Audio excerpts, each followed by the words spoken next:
Hello friends, welcome to Ishi maths. आज हमने पिछली वीडियो में देखा था कि R N and C N Banach space है। बनाक स्पेस के लिए हमने क्या बोला था कि non linear space plus complete property. ठीक है, non linear space plus completeness को हमने क्या बोला था, बनाक बनाक स्पेस। ठीक है, तो हमने कल कल पढ़ा था कि R C R N C N ये सब बनाक स्पेस है। आज हम लोग पढ़ेंगे आज हम लोग पढ़ेंगे कि एल इंफिनिटी भी हमारा बनाक स्पेस है या नहीं है। ठीक है, तो अब देखो एक एग्जांपल और देखो कि प्रूव दैट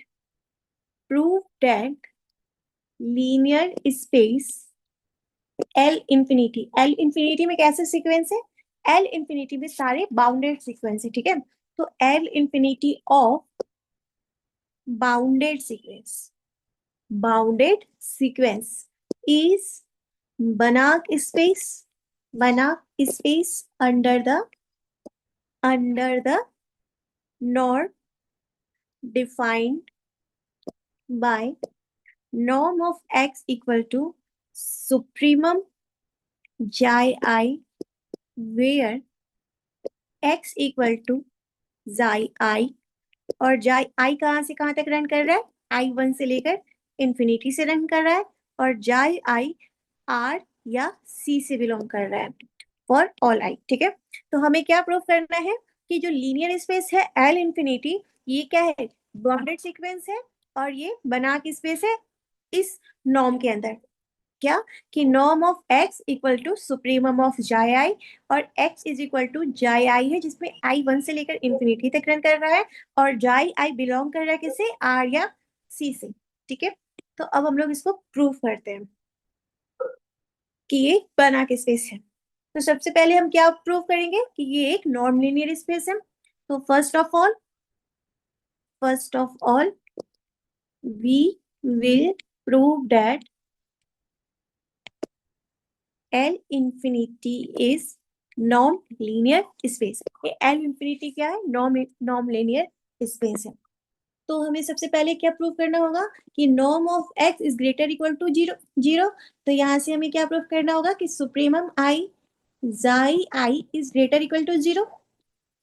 और सेकंड क्या था, सेकंड हम प्रॉपर्टी हमें क्या पता है कि mod x equal to zero होगा if x equal to zero. तो यहाँ से हमें क्या प्रूव करना होगा कि सुप्रीमम ऑफ आई क्या होना चाहिए, इक्वल टू जीरो होना चाहिए। इस और सुप्रीमम कब जीरो होगा, जब जाई आई mod of xi i equal to zero हो, है ना। तो क्योंकि मॉड है तो सारा जाई आई जीरो होगा, तभी तो मॉड जाई आई जीरो होगा फॉर ऑल आई। तो यहाँ से क्या इम्प्लाई हो गया कि जाई आई इक्वल टू जीरो और जाई आई क्या था, x equal to xi I define किया हुआ था। तो यहाँ से क्या आ गया कि एक्स इक्वल टू जीरो। और ये क्या था, if and only if result था कि नॉर्म ऑफ एक्स जीरो कब होगा, जब एक्स जीरो हो या एक्स जीरो हो तो नॉर्म ऑफ एक्स जीरो होगा। तो हम यहाँ से इम्प्लीकेशन लगा सकते हैं कि अगर एक्स जीरो है तो जाई आई जीरो होगा और सारे जाई आई जीरो होंगे तो उनका मॉडुलस भी जीरो होगा और उनका मॉडुलस जीरो होगा तो उनका सुप्रीमम भी जीरो होगा, है ना। तो यहाँ से क्या आ गया कि सुप्रीमम जीरो हो गया तो नॉर्म भी जीरो हो जाएगा। तो ये इफ एंड ओनली इफ हम ऐसे शो कर सकते हैं। सेकेंड प्रॉपर्टी क्या थी कि norm of x plus y is equal to is less than norm of x plus norm of y is equal to norm of x plus norm of y। तो हमें यहाँ पे क्या करना है कि supremum of xi i plus नीटा आई। तो इसको हम ऐसे लिखेंगे कि मॉड है तो मॉड के लिए मॉड को हम बाहर निकालेंगे तो क्या हो जाएगा, ये less than equal to supremum of xi i plus नीटा आई। इसको मॉड से बाहर निकालेंगे तो क्या हो जाएगा, ये less than equal to supremum of mod of xi i plus mod of eta i, है ना। तो ये किसके इक्वल होगा, सुप्रीमम ऑफ जाई आई के प्लस सुप्रीमम ऑफ नीटा आई के। और सुप्रीमम ऑफ जाई आई क्या है, नॉर्म ऑफ एक्स के equal plus supremum of eta आई क्या है, नॉर्म ऑफ वाई के इक्वल। तो सेकेंड प्रॉपर्टी भी हमारी सेटिस्फाई कर रही। तो हम यहाँ से क्या इंप्लाई कर सकते हैं कि norm of x plus norm of y is less than equal to norm of x plus norm of y. Third property हमें क्या शो करनी है कि norm of alpha x equal to क्या होता है, modulus modulus alpha into norm of x. तो यहाँ पे क्या होगा, supremum of alpha xi i, और यहाँ इसको कैसे लिखेंगे कि supremum of alpha mod xi आई। हम ऐसे लिख सकते हैं ना, मॉड एक्स इंटू वाई को हम mod x into mod y लिख सकते हैं। तो ये क्या हो गया, norm of mod of alpha supremum i xi i, और सुप्रीमम मॉड जाई आई किसके इक्वल है, नॉर्म ऑफ एक्स के इक्वल है। तो थर्ड प्रॉपर्टी भी सेटिस्फाई हो गई। तो हम यहाँ से क्या इंप्लाई कर सकते हैं, एल इंफिनिटी क्या है वो, बाउंडेड सीक्वेंस है ना। तो L infinity is a non linear space, कि एल इंफिनिटी हमारा नॉन लीनियर स्पेस तो है। अब हमें क्या शो करना है कि एल इंफिनिटी बनाम स्पेस है, तो उसके लिए हमें इसमें कंप्लीटनेस प्रॉपर्टी दिखानी होगी। तो अब हम इसका कंप्लीटनेस देखेंगे, कंप्लीटनेस, ठीक है। तो देखो, let x and be a Cauchy sequence in L infinity, x and Cauchy sequence है एल इंफिनिटी में। Then for given epsilon greater than 0 there exists n naught belongs to n such that norm of xm minus xn is less than epsilon for all mn greater equal to n naught। तो इसमें यहाँ पर देखो x m minus x n, तो यहाँ पर sequence कैसा आएगा, supremum of norm of xi i m minus xi i N. कल पिछली वीडियो में भी हमने ऐसा किया था ना, is less than epsilon for all m n greater equal to n naught. अब देखो, देखो एक्स एम क्या है, xi xi one m, xi two m, and so on, और ये बिलोंग कर रहा है एल इंफिनिटी से। और एक्स एन क्या है, xi one n, xi two n, and so on, और ये भी बिलोंग कर रहा है एल इंफिनिटी से। जाई आई एम एंड जाई आई एन, ये किसके एलिमेंट होंगे, आर या सी के एलिमेंट होंगे, है ना। तो ये दो सीक्वेंस है जो कि एल इंफिनिटी से बिलोंग कर रही है, और हम क्या ले रहे हैं, इनका डिफरेंस कि x m minus x n, इनका जो डिफरेंस है वो क्या होना चाहिए, लेस देन एप्सिलॉन होना चाहिए, ठीक है। तो हमने लिया supremum of xi i m minus xi i n less than epsilon for all m n greater equal to n naught. This imply mod of, अगर सुप्रीमम इनका लेस देन एप्सिलॉन है, तो ये फंक्शन जाई i minus xi i m minus xi i N ये भी less than epsilon होगा ना। तो यहाँ से हम लिख सकते हैं कि mod of xi i m minus xi i n is less than epsilon for all m n greater equal to n naught, ठीक है यहाँ तक। तो ये क्या हो गया, sequence xi i n is अ, तो ये हमने जो शो कर दिया, ये क्या है, ये कौन सा सीक्वेंस है ना, x m minus x n less than epsilon, ये क्या है, ये कौन सा सीक्वेंस है। तो ये हमने यही तो शो किया कि जाई i m minus xi i n less than epsilon, तो ये भी एक कौन सी सीक्वेंस है। तो हम ये क्या लिख सकते हैं कि sequence xi i n is a Cauchy sequence of real और कॉम्प्लेक्स नंबर, ठीक है ना। तो अगर ये कॉसी सीक्वेंस है, तो हम यहाँ से क्या इंप्लाई कर पाएंगे कि जाई आई एन किस पे टेंड करेगा, किस पे कन्वर्ज करेगा, जाई आई पे कन्वर्ज करेगा, और जाई आई आर या सी का मेंबर है। और हम पीछे पढ़ के आए हैं, क्या पढ़ के आए हैं कि आर और सी कैसे स्पेस है, कंप्लीट स्पेस है। आर और सी कैसे स्पेस है, कंप्लीट स्पेस है, यानी कि उसमें से कोई भी सीक्वेंस तुम लोगे, आर या सी में से कोई भी सीक्वेंस लोगे, तो वो सीक्वेंस आर या सी के अंदर ही कन्वर्ज कर जाएगी, है ना।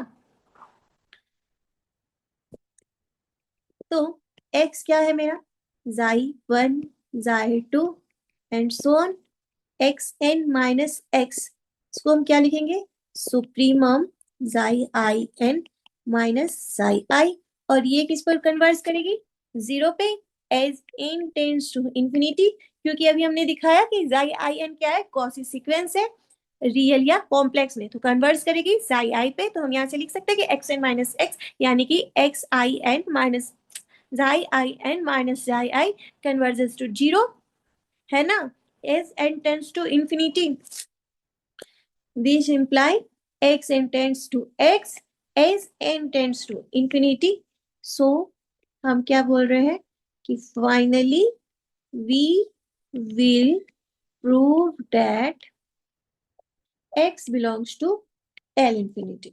So x क्या था, xi1, xi2, xi3, xi and so on. So mod of xi क्या हो गया, mod of xi minus xi n, mod of xi आई को हम कैसे लिख सकते हैं, mod of xi i minus xi i N plus जाई आई एन, ऐसे लिख सकते हैं, इसमें तो कोई प्रॉब्लम नहीं है ना, हम मॉड ऑफ जाई आई को एक हमने माइनस जाई आई एन एक माइनस कर दिया, एक प्लस कर दिया, तो ये हो गया less than equal to mod of xi i minus xi i N plus जाई आई एन, ठीक है, तो देखो जाई आई एन कन्वर्ज कर रहा था जाई आई पे, है ना, जाई i n minus xi i as a Cauchy sequence है, तो ये लेस देन एप्सिलॉन है for all n greater equal to n naught, clear, तो यहां से हम ये लिख सकते हैं कि mod of xi I less than हो जाएगा, देखो ये क्या कर रहा है, ये जाई आई पे कन्वर्ज कर रहा है और ये लेस देन एप्सिलॉन है क्योंकि मॉडुलस में, तो हम इसको लिख सकते हैं कि इज लेस देन जाई प्लस, इसको समथिंग के मान लो, जाई प्लस के लिख सकते हैं ना, फॉर ऑल आई, तो यहां से हम क्या इंप्लाई कर सकते हैं कि x बिलोंग कर रहा है एल इंफिनिटी से, और एल इंफिनिटी क्या है, L infinity is complete space, और एल इंफिनिटी क्या था, नॉन लीनियर स्पेस भी था, L infinity non linear space भी था, तो non linear space plus complete imply बनाक स्पेस, बनाक स्पेस, तो यहां से क्या प्रूफ हो गया कि एल इंफिनिटी इज अ बनाक स्पेस, तो जो एल इंफिनिटी है सीक्वेंस ऑफ बाउंडेड सीक्वेंस, ये क्या है, कंप्लीट स्पेस है, ठीक है, नेक्स्ट देखो, नेक्स्ट एग्जांपल देखो, prove that linear space LP P is greater equal to 1 is Banach space under the norm defined by norm P equal to summation I equal to 1 to infinity mod I P whole bracket 1 by P, where x equal to xi I infinity I equal to 1 to infinity belongs to LP, xi I belongs to R और C for all I, तो क्या proof करना है, prove that linear space LP, मतलब क्या दिखाना है हमको कि LP स्पेस बनाक स्पेस है under the norm of x equal to summation I equal to 1 to infinity xi i p का होल पावर 1 बाई पी, इस नॉर्म के अंडर में LP स्पेस क्या है, LP स्पेस बनाक स्पेस है, तो LP space क्या होता है, देखो LP स्पेस क्या डिफाइन है, L LP equal to x such that x क्या है, x equal to xi i equal to 1 to infinity, और summation i 1 to infinity xi i P, ये क्या है, लेस देन इंफिनिटी है, और जाई आई बिलोंग कर रहा है R और C से, इसका क्या मतलब हुआ, जाई आई लेस देन इंफिनिटी, यानी कि ये आई कहाँ से कहाँ तक रन कर रहा है, वन से लेके इनफाइनाइट तक रन कर रहा है। तो ये कैसी है, इनफाइनाइट सीरीज है। तो एलपी स्पेस में वो सारी इनफाइनाइट सीरीज है जिनका सम फाइनाइट होना चाहिए, दैट इज कन्वर्जेंट होना चाहिए। तो ये क्या है, collection of infinite series whose sum is finite और कन्वर्जेंट। कि ये क्या है, ये सारी इनफाइनाइट सीरीज है, ठीक है। और और कैसी इनफाइनाइट सीरीज, जिनका सम फाइनाइट होना चाहिए। सम कैसा होना चाहिए, फाइनाइट होना चाहिए या कन्वर्जेंट होना चाहिए। तो वो बोल रहा है कि ये एलपी स्पेस क्या बनाएगी, कंप्लीट स्पेस बनाएगी, सॉरी मतलब बना की स्पेस बनाएगी। तो हमें क्या प्रूव करना है बना के स्पेस के लिए, कि सबसे पहले नॉन लीनियर स्पेस होना चाहिए। नॉन लीनियर स्पेस प्रूव करने के बाद हम क्या प्रूव करेंगे कि ये कंप्लीट स्पेस होना चाहिए। ठीक है, तो चलो पहले हम प्रूव करते हैं कि ये नॉन लीनियर स्पेस है या नहीं है। तो फर्स्ट फर्स्ट प्रॉपर्टी क्या होती है कि norm of x should be greater equal to zero, and norm of x equal to zero if and only if x equal to zero, है ना। तो देखो, for x belongs to LP, x belong कर रहा है किससे, LP से, और LP क्या है, xi i i equal to one to infinity, और जाई आई बिलोंग कर रहा है R और C से। तो देखो नॉर्म ऑफ x क्या हो जाएगा, summation i equal to one to infinity xi i का power p one by p is greater equal to zero, ये हमें दिखाना है। और सेकेंड देखो ये मॉडुलस के अंदर है, प्लस सम है, तो ये ग्रेटर देन जीरो तो होगा ही, इसमें तो कोई डाउट नहीं है। और हमें अब क्या शो करना है कि सारे जाई आई अगर जीरो हो गए तो ये जो फंक्शन है, ये समेशन है, ये समेशन जीरो होगा, है कि नहीं। तो यहाँ से क्या आ गया कि norm of x equal to zero, तो दिस इम्प्लाई अगर नॉर्म ऑफ एक्स जीरो है तो यहाँ से क्या आएगा कि i equal to one to infinity mod xi i का whole power one by p equal to zero, क्योंकि जाई आई किसमें, मॉड में है ना, तो ये जीरो कब होगी, जब सारे के सारे जाई आई जीरो होंगे। अगर ये जीरो है तो इसको हम ऐसे लिख सकते हैं ना, this imply summation i equal to one to infinity mod of xi I p equal to 0. This imply mod of xi I p equal to 0 for all I. This imply mod of xi I equal to 0 for all I. This implies xi I equal to 0 for all I. Hence x equal to 0, है ना। तो और secondly क्या था, ये if only condition था। तो यहाँ x इक्वल टू जीरो है, तो हम यहाँ से ये भी कह सकते हैं कि जाई आई इक्वल टू जीरो होगा, जाई आई जीरो होगा तो mod of xi I zero होगा, और mod of xi I zero होगा तो मॉड ऑफ जाई आई का पावर p भी जीरो होगा। This implies summation i equal to one to infinity mod of xi i p भी zero होगा, क्योंकि सारे जी आईज क्या है, जीरो है, और इनका whole power one by p भी जीरो होगा। तो ये इफ एंड ओनली रिजल्ट भी हमने शो कर दिया। तो फर्स्ट तो हमारा शो हो गया कि norm of x is greater equal to zero. Second property हमें शो करनी है, तो यहां से हमने क्या शो कर दिया कि norm of x equal to zero if and only if x equal to zero. अब देखो सेकेंड प्रॉपर्टी हमें क्या शो करनी है कि late x y belongs to LP, so norm of x plus y is less than equal to norm of x plus norm of y।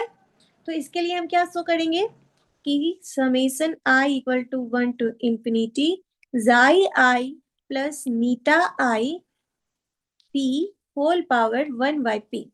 तो इसको हमें शो करने के लिए हम क्या लगाएंगे, इसमें हम मिनकॉस की इनक्वलिटी का यूज कर सकते हैं। सो लिखो बाय यूजिंग मिन कॉस की इनइक्वलिटी इन इक्वलिटी।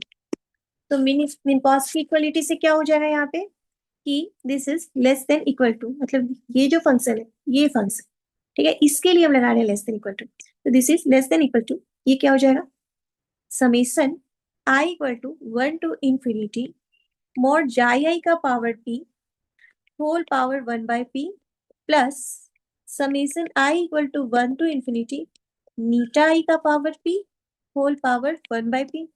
ठीक है ना।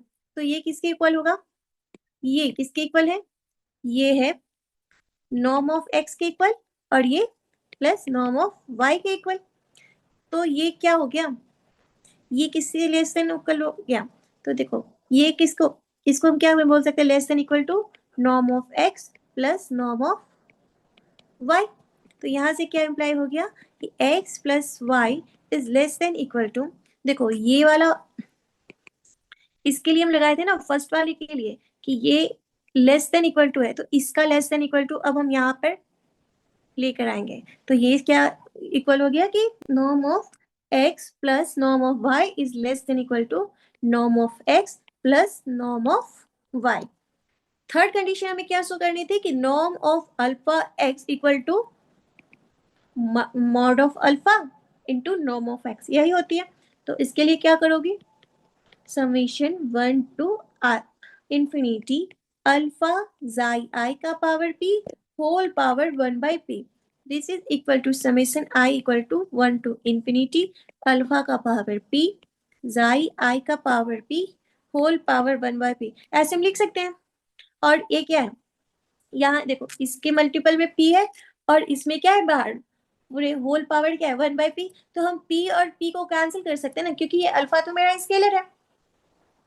तो हम यहाँ पे जब ये अल्फा को हम बाहर निकालेंगे तो ये क्या आ जाएगा कि मॉड अल्फा p और होल पावर 1/p, तो ये कैंसिल होकर सिर्फ क्या बचेगा, मॉड मॉड अल्फा बचेगा ना।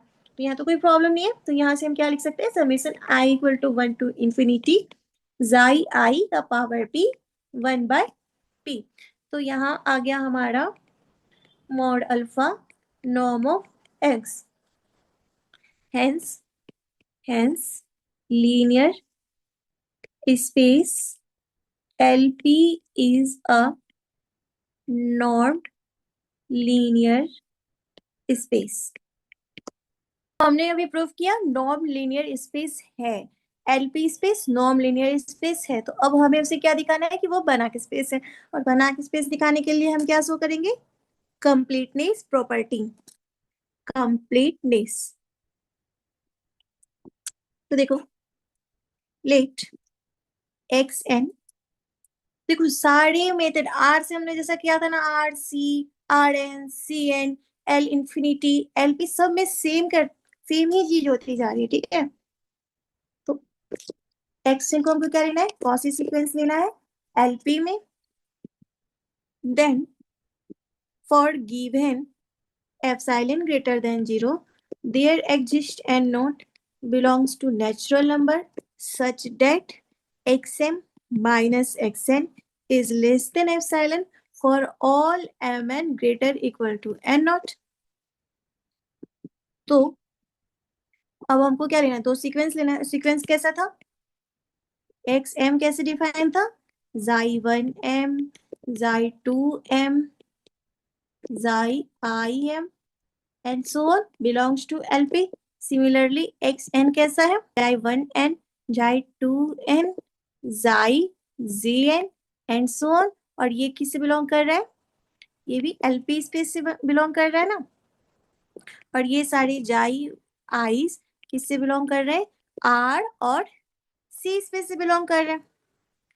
तो देखो इसको हम कैसे लिखेंगे, mod of summation I 1 to infinity xi i m minus xi i n का पावर p का whole power 1/p is less than epsilon for all m n greater equal to n naught. ठीक है, तो इसको क्या लिखेंगे कि summation i equal to 1 to infinity xi i m minus, देखो ये क्या है, पावर 1/p है, तो इसको हम एप्सिलॉन का पावर p करके कैंसिल कर सकते हैं ना। तो हम वही करेंगे कि जाई i m minus xi i n का power p is less than epsilon p for all m n greater equal to n naught. ठीक है, तो इसे हम ऐसे लिख सकते हैं कि समेशन जाई i m minus xi i n का power p is less than epsilon p for all m n greater equal to n naught. अब देखो, हम ये यहाँ पे p है और यहाँ पे p है, तो हम इन p को आपस में कैंसिल कर सकते हैं। तो ये क्या आ गया, xi I m minus xi I n is less than epsilon for all m n greater equal to n naught। तो देखो ये क्या आ गया, हमें यही तो शो करना था कि x m minus x n should less than epsilon for all m n greater equal to n. तो हमने क्या दिखाया कि एक्स एन क्या है, कॉसी सीक्वेंस है एलपी में। ठीक है, तो अब कॉसी सीक्वेंस है तो वो कन्वर्स करेगी किसमें, एलपी के अंदर। अगर वो कॉसी सीक्वेंस एलपी के अंदर ही कन्वर्स कर जाएगी तो हम कहेंगे ना कि ये कंप्लीट स्पेस है। तो अब हमें ये दिखाना है कि ये सीक्वेंस कन्वर्स करेगी और किसके अंदर करेगी, एलपी के अंदर कन्वर्स करेगी। ठीक है, तो ये एक सीक्वेंस है xi I n r quasi sequence in r और c and we know r and c are complete space। This imply xi I n ये क्या करेगा, कन्वर्स करेगा xi I पे, और xi I बिलोंग कर रहा है r और c से। और हमें ये शो करना है कि ये जो कन्वर्स कर रहा है xi I पे, ये एलपी स्पेस में कन्वर्स कर रहा है। सो अभी हमने क्या शो किया, सिर्फ कि ये कन्वर्स कर रहा है।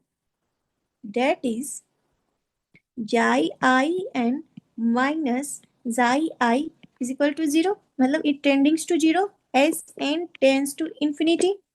और लेट x क्या था, xi1 xi2 xi I। सो अगर x मेरा xi1 xi2 xi I है, तो देखो now x n minus x, इसको हम कैसे लिख सकते हैं, summation i equal to 1 to infinity xi I n minus xi I का होल पावर p का होल पावर 1/p। ये कहाँ जा रहा है, 0 पे, क्योंकि एक्स एन माइनस एक्स कहाँ जा रहा है, 0 पे। तो ये कहाँ जाएगा, समेशन, ये भी 0 पे जाएगा is n tends to infinity. अरे देखो, जाई आई एन जाई आई पे कन्वर्ट कर रहा था, और जाई आई एन क्या है, वो एक्स एन है ना, सीक्वेंस एक्स एन है। तो वो कहाँ कन्वर्ट कर रहा है, एक्स पे कन्वर्ट कर रहा है। तो एक्स एन माइनस एक्स कहाँ कन्वर्ट करेगा, 0 पे कन्वर्ट करेगा। तो वही तो हम बोल रहे हैं कि यहाँ पे की modulus summation i equal to 1 to infinity xi i n minus xi आई कहाँ कन्वर्ट करेगा, 0 पे कन्वर्ट करेगा। तो यहाँ से हम क्या इंप्लाई कर पाएंगे कि एक्स एन कहाँ कन्वर्ट करेगा, एक्स पे कन्वर्ट करेगा। So finally we will prove that x belongs to LP। तो हमने अभी क्या प्रूव किया कि x कहाँ बिलोंग कर रहा है, LP से। ठीक है, LP क्या था, LP था सारे इनफाइनाइट सीरीज, LP थी इनफाइनाइट सीरीज जिसका सम क्या आ रहा था, फाइनाइट आ रहा था। सो अब देखो एक्स एन माइनस एक्स क्या हो जाएगा, xi I n minus xi I equal to 1 to infinity. So x क्या था, x था xi1 xi2 xi। और हमने क्या लिया था, ये एलपी सीक्वेंस में कैसे सीरीज है, इनफाइनाइट सीरीज है, i equal to 1 to infinity xi I p is less than infinity. तो एलपी स्पेस में ऐसी सीरीज है, ऐसी इनफाइनाइट सीरीज है जिनका सम फाइनाइट है। तो यहां से हम क्या अप्लाई कर सकते हैं कि एक्स एन इनफाइनाइट सीरीज का सम किसी फाइनाइट नंबर पे x पे कन्वर्स करेगा। Then for epsilon greater than 0 there exists and not belongs to natural number such that xn minus x is less than epsilon for all n greater equal to n naught। this imply summation I equal to 1 to infinity xi I n minus xi I p का whole power 1/p is less than epsilon for all n greater equal to n naught. आप लोग मेरे जाई और epsilon के बीच का difference समझना, ठीक है। जाई आई n माइनस जाई I का power p is less epsilon p। ये क्या किया हमने, 1/p को दूसरी साइड भेजा है या फिर p से मल्टीप्लाई किया, तो ये इसको हम क्या बोल सकते हैं, एस साइन पी को नाम दे देते हैं के, और वो क्या है, लेस देन इंफिनिटी। यही तो हमें शो करना था, है ना।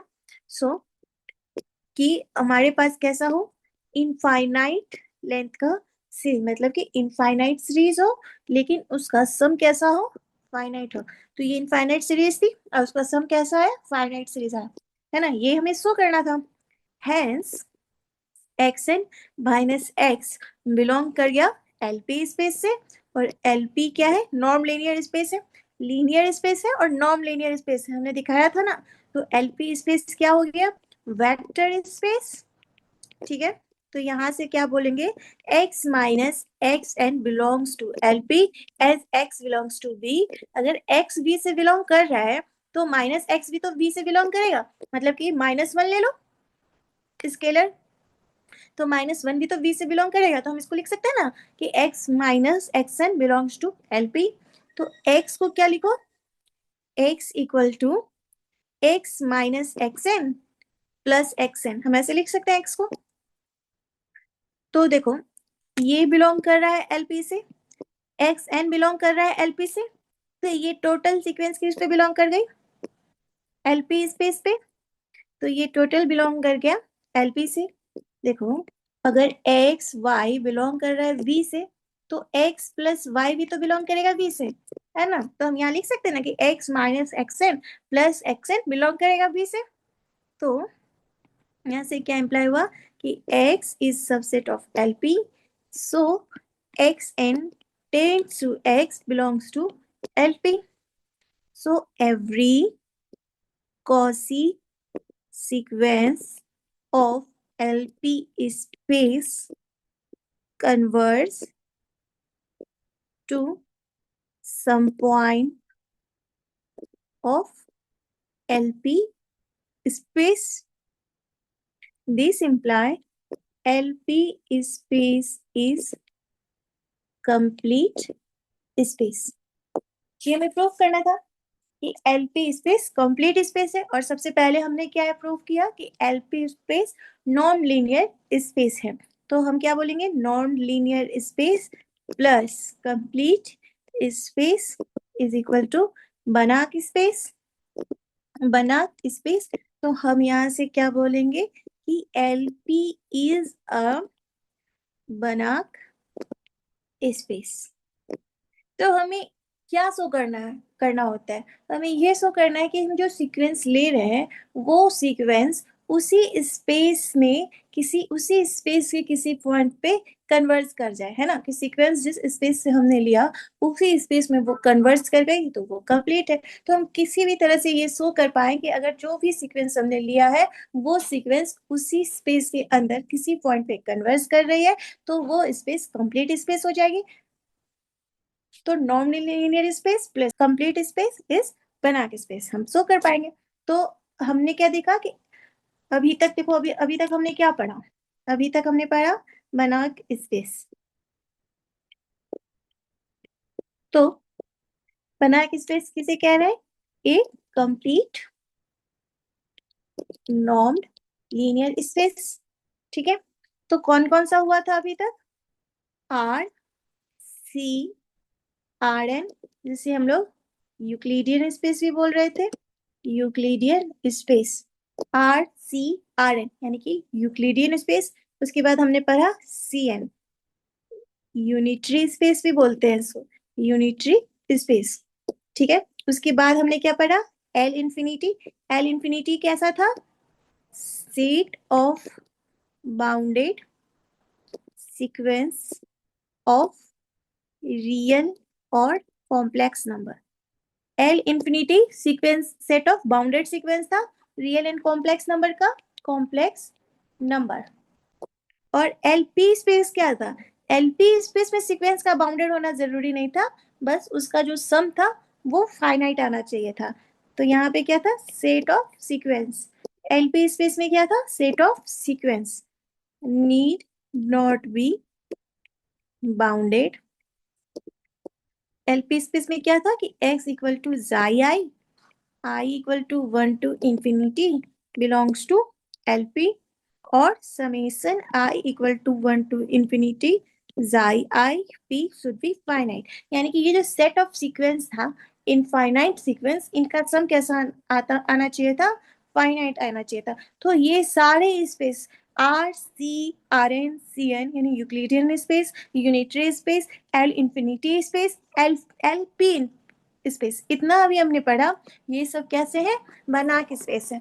अब देखो एग्जाम्पल और देखो, example let x be the set of all continuous function।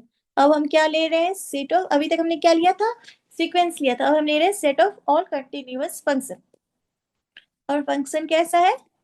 Real valued, defined on 0 1 and let. और नॉर्म देखो इसमें कैसे डिफाइन किया है।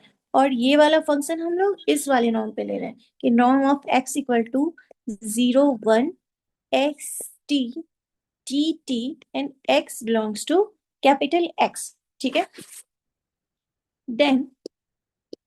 then x is a non-linear space but x is not complete,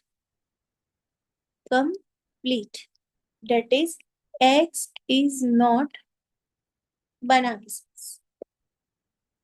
तो क्या बोल रहा है कि ये जो set of all continuous function है जो 0 1 पे डिफाइंड है, और नॉर्म उसका कैसा है? Norm of x equal to 0 to 1 integration x t t t x belongs to x। तो x मेरा नॉन लीनियर स्पेस तो है लेकिन कंप्लीट स्पेस नहीं है, और कंप्लीट स्पेस नहीं है तो वो बनाक स्पेस नहीं होगा। तो फर्स्टली हमें क्या प्रूव करना है? कि ये नॉन लीनियर स्पेस है। तो चलो उसको प्रूव करते हैं। तो नॉर्म लीनियर स्पेस दिखाने के लिए हमें क्या करना होगा? कि norm of x is greater equal to 0, ऐसा हमें शो करना होगा। तो नॉर्म ऑफ फर्स्ट प्रॉपर्टी है, तो norm of x equal to integration 0 to 1 modulus x t dt। तो ये देखो मॉड में है ना, ये फंक्शन कैसा है? मॉडुलस में है, तो always greater than equal to 0 ही होगा। ठीक हो, तुम लोगों ने पढ़ा होगा रियल एनालिसिस में कि if f x greater equal to 0 for all x belongs to AB, this imply integration a to b fx dx is greater equal to 0। कहाँ पढ़ा होगा?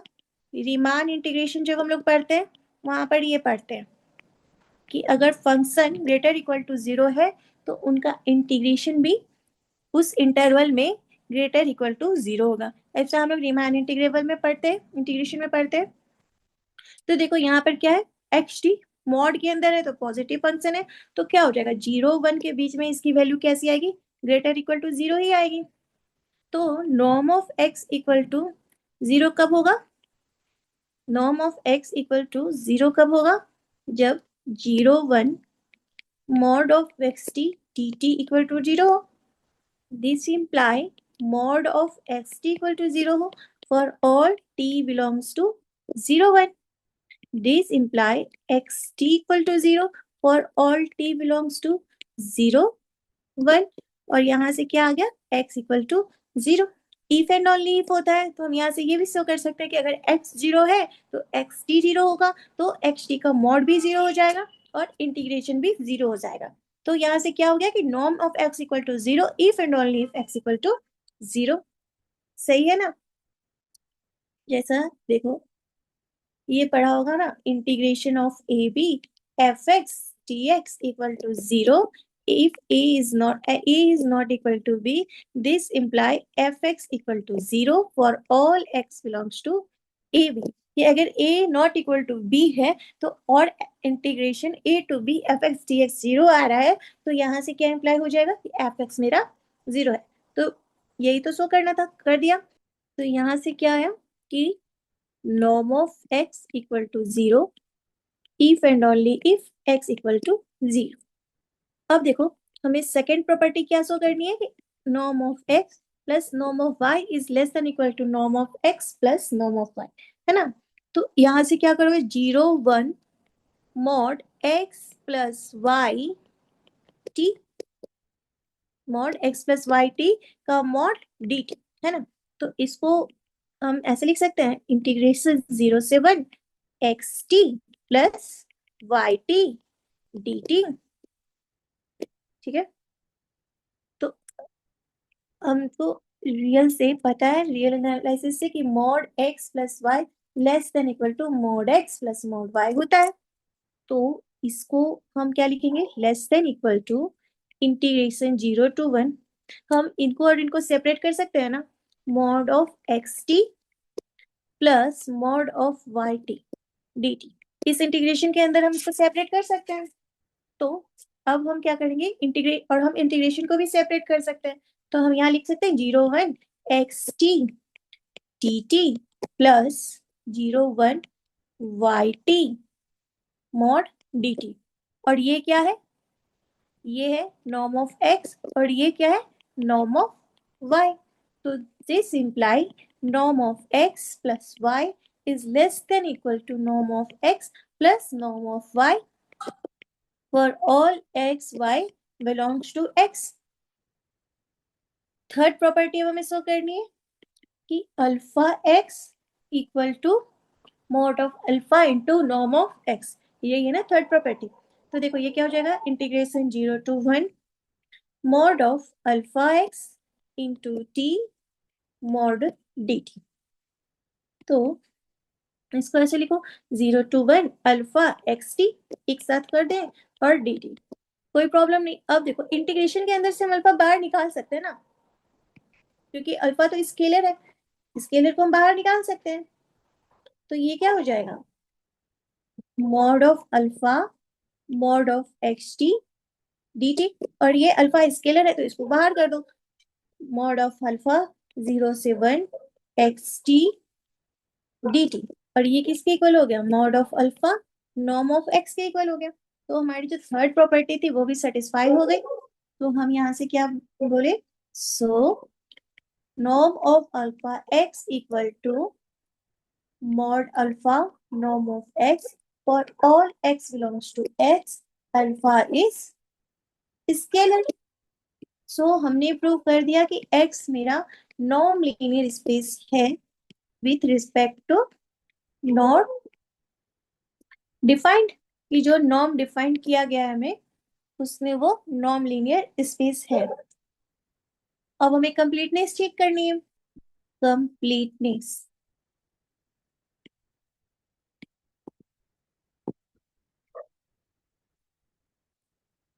तो देखो, डिफाइन अ सीक्वेंस, एक सीक्वेंस को डिफाइन करते हैं, ठीक है, एक्स एंड टी,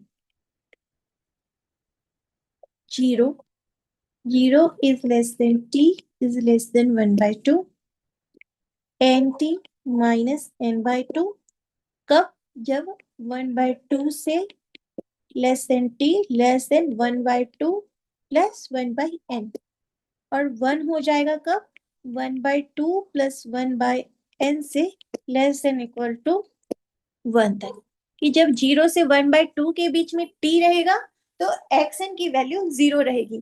1/2 से 1/2 प्लस 1/n के बीच में t रहेगा तो N t minus n/2 value रहेगा। और जब 1/2 प्लस 1/n से 1 के बीच में t रहेगा तो 1 वैल्यू होगी। ठीक है, तो देख लो ये फंक्शन कंटिन्यूअस है, ठीक है, चेक कर लो ये फंक्शन कंटिन्यूअस है। X and T is a continuous function. ठीक है, देखो तुम 1/2 लोगे टी को तो ये क्या हो जाएगा, 1/2 क्या है, 0 से 1/2 तक के बीच में फंक्शन 0 है, तो n में n इंटू 1/2 माइनस n/2 करोगे तो ये 0 हो जाएगा। अगर हम 1/2 में प्लस 1/n करें तो 1 आना चाहिए।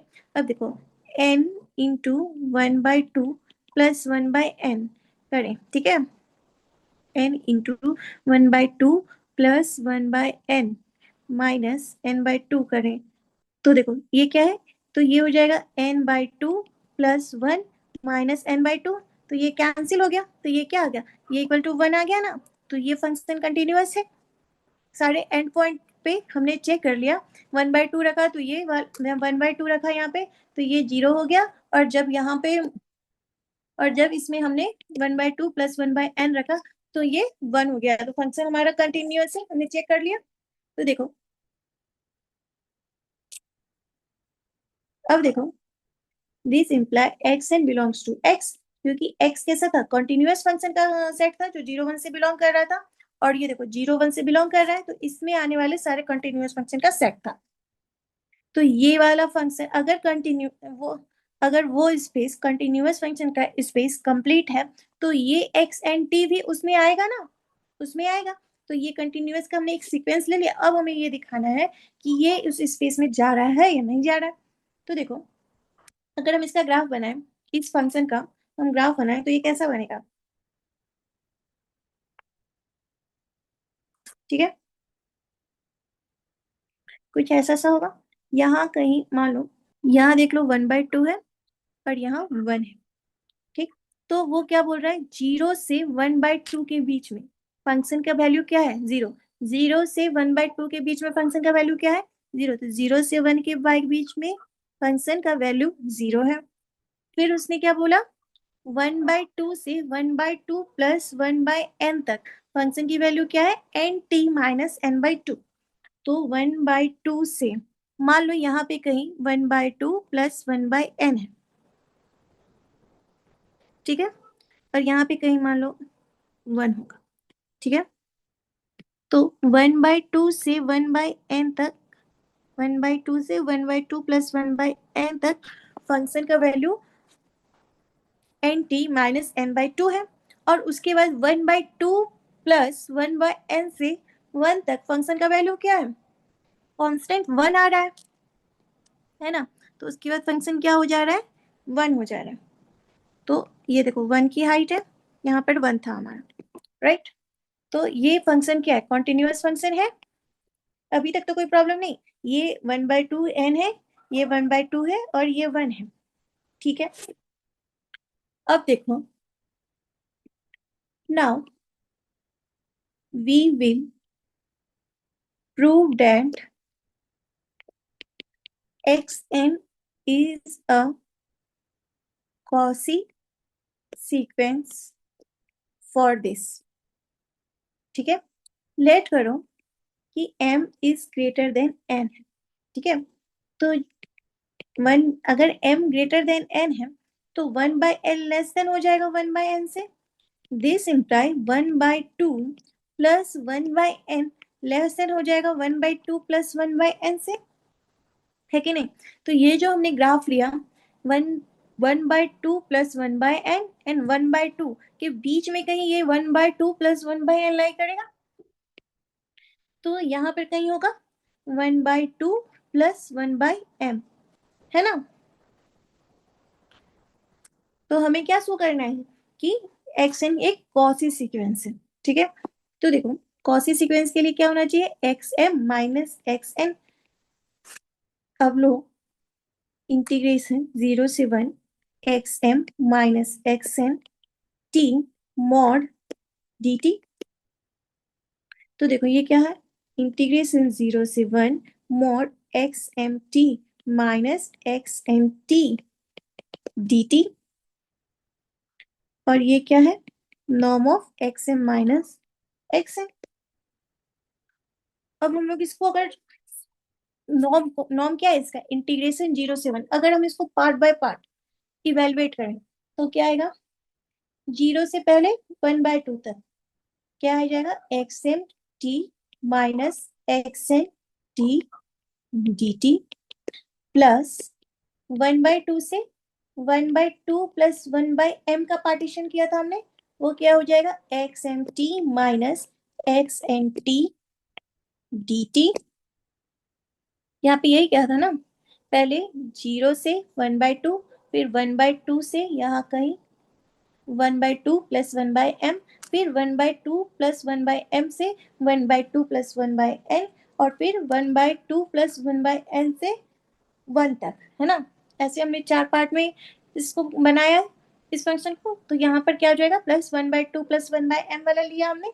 अब हम क्या लेंगे, प्लस 1/2 प्लस 1/m से 1/2 प्लस 1/n तक x m t minus x n t d t plus 1/2 plus 1/n से कहाँ तक 1 तक हमें इंटीग्रेट करना है x m t minus x n t d t. तो हमने सारे इंटीग्रेशन ले लिए नॉर्म के लिए। सो अब देखो as mn tends to infinity then 1/m tend करेगा 0 पे। अगर mn इंफिनिटी पे टेंड करेगा तो 1/m 0 पे टेंड करेगा। तो अब देखो इन इंटीग्रेशन ये क्या है 0 से 1/2 और 0 से 1/2 के बीच में हमने क्या फंक्शन लिया था ये फंक्शन 0 से 1/2 के बीच में 0 था है ना। तो ये फंक्शन 0 से 1/2 के बीच में इंटीग्रेशन करोगे तो पूरा फंक्शन 0 हो जाएगा और 1/2 से 1/2 प्लस 1/m है। तो as m tends to infinity 1/m tends to 0 तो ये तो हो गया 0। तो ये क्या हो गया 1/2 से 1/2 के बीच में इंटीग्रेशन करोगे सेम पॉइंट पे इंटीग्रेशन तो ये क्या हो जाएगा ये हो जाएगा 0। सिमिलरली देखो यहाँ 1/m 0 पे चली जाएगा और यहाँ 1/n 0 पे चली जाएगा। तो फिर से आ जाएगा वन इंटीग्रेशन 1/2 से 1/2 तक। तो ये पूरा इंटीग्रेशन फिर से 0 हो जाएगा है ना। और यहाँ पर क्या है 1/2 प्लस 1/n से 1 तक है ना। तो 1/2 प्लस 1/n पर फंक्शन मेरा क्या दे रहा था 1 दे रहा था और 1 पे भी 1 दे रहा था। तो ये फंक्शन क्या आ जाएगा ये हो जाएगा 1 क्योंकि 1/2 प्लस 1 पर फंक्शन की वैल्यू 1 थी और ये फंक्शन भी क्या हो जाएगा 1 हो जाएगा। तो 1 माइनस 1 क्या हो जाएगा 0 हो जाएगा। तो ये पूरा फंक्शन भी कहाँ चला जाएगा 0 पर चला जाएगा है कि नहीं। तो जो तो इस इंटीग्रेशन की पूरी वैल्यू क्या आ गई 0 plus 0 plus 0 plus 0 equal to 0। पूरी वैल्यू पूरा इंटीग्रेशन क्या हो गया 0 हो गया ना। सो हमने क्या लिया था x m minus x n ये कहाँ टेंड कर गया 0 पे as m n tends to infinity this imply x n is a Cauchy sequence in x. ठीक है। सो अब हमने दिखाया कि ये कॉसी सीक्वेंस है एक्स। ठीक है। लेट इफ पॉसिबल अब मान लो कि ये कॉसी सीक्वेंस जो है ना वो कन्वर्जेंट भी है। तो let if possible Cauchy sequence x n is convergent and x n tend कर रहा है एक्स। अगर एक्स एन टेंड कर रहा है एक्स पे तो क्या आ जाएगा कि माइनस एक्स टेंड करेगा 0 पे as n tends to infinity. This imply norm of xn minus x tends to 0 as n tends to infinity. This imply integration 0 to 1 mod of xn minus x t का mod dt tends to 0 as n tends to infinity. तो यहाँ देखो अब हमको ये दिखाना है कि ये कॉन्टिन्यूअस स्पेस जो स्पेस लिया है उसमें ये बिलोंग करना चाहिए। इसका जो लिमिट है वो बिलोंग करना चाहिए जिस पॉइंट पे कन्वर्ज कर रही है वो पॉइंट उस कंटिन्यूअस स्पेस में होना चाहिए।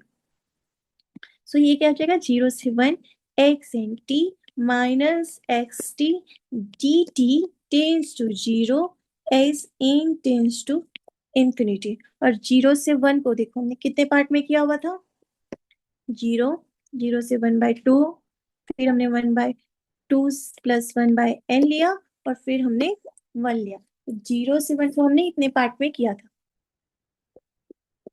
तो देखो 0 से 1/2 mod x n t minus x t d t plus 1/2 से 1/2 plus 1/n x n t minus x t d t plus 1/2 plus 1/n से 1 में फंक्शन है x n t minus x t d t और ये कहाँ जा रहा है 0 पर जा रहा है as n tends to infinity.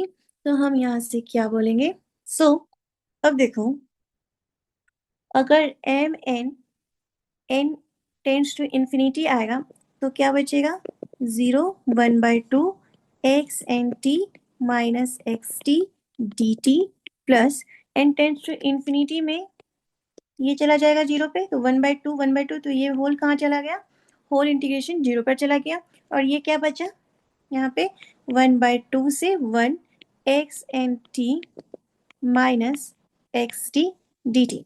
अब देखो n टेंस टू इंफिनिटी जब हम ले रहे हैं, n टेंस टू इंफिनिटी जब हम ले रहे हैं, तो एक्स एन 0 से 1/2 के बीच में एक्स एन मेरा क्या था, जीरो था ना, जो ये हमने फंक्शन लिया था, तो 0 से 1/2 के बीच में एक्स एन क्या था, जीरो था। तो यहाँ पे भी क्या आएगा, ये इक्वल टू जीरो हो जाएगा, ठीक है। और यहाँ देखो 1/2 से 1 के बीच में एक्स एन की वैल्यू क्या थी, 1/2 से एक्स वन वन के बीच में एक्स एन की वैल्यू 1 थी।